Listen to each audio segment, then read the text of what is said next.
మన ఎదురాడు ప్రతాపాలు నీకు ఇదే చూపిత ఆయన చెబుతూ తాను వాస్తవానికి క్రమలేదు ఆ శంకర కరుణ భషాంత భాషపత స్తంభితుడు నీ కోసమదాస్త్ర మహత్వమును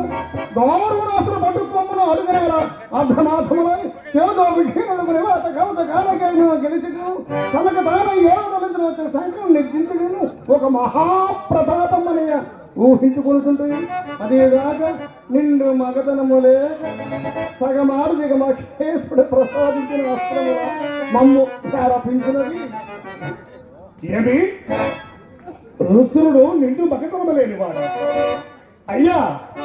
ఆటను సగమాడుతాడు గాని అవును వాస్తవమే కదా నీవు మాత్రము పరిపూర్ణముగా ఆడుతాను ఒకటివే